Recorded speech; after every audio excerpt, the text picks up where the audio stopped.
With respect to the news that was released yesterday, what that really did directly for our industry, we were expected to go to 100% capacity on February 21st. So we really just moved that up by 4 days, which is valued and appreciated, and every day counts at this point for sure.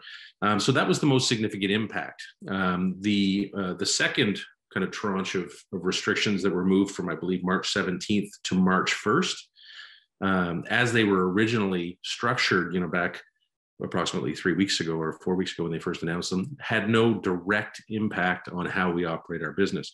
Now, they did in the way that, for instance, we have a restaurant right downtown Toronto that, like many businesses in that area, is directly impacted by the crowds for various events, whether it's a Raptors game or a Leafs game or concerts coming in.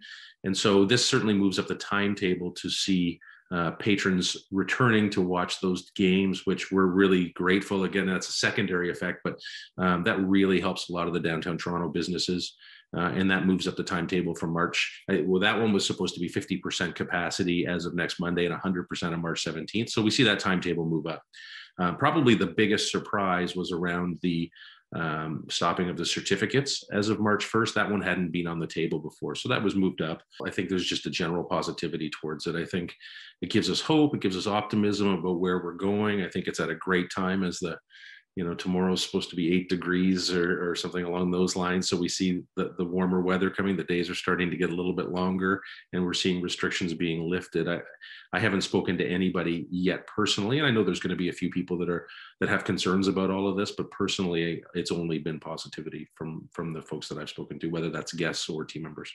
There has not been a mandate around staffing, and the discussion has been that because staff are wearing masks and goggles, there is an appropriate connection in place. My understanding was that the certificates in restaurants were more about the fact that guests would sit down and not wear masks or not be wearing the protection where staff always were. So there hasn't been a mandate to date, and I don't see anything coming in the future where they actually create more mandates at this point. It seems like they're on the loosening end of things, not the tightening up. I like some of the initiatives at a municipal and regional level, the idea of the expanded patios.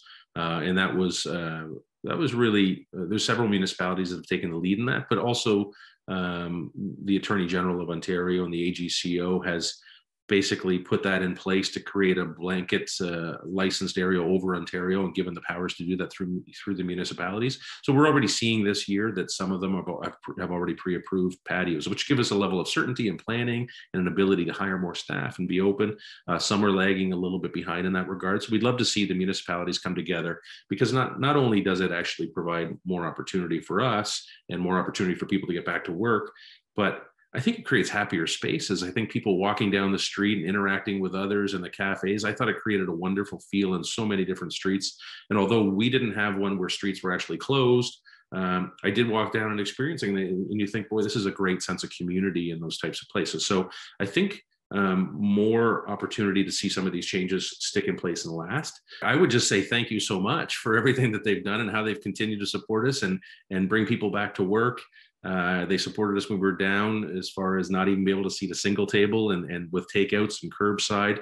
And generally, we're just excited to get back to doing what we do and host people and create experiences and have people reconnect. So we're still going to be taking a lot of protocols.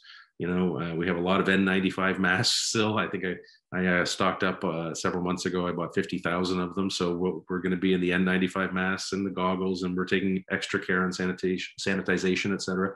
So to make sure that the environments are clean and ready to go and safe.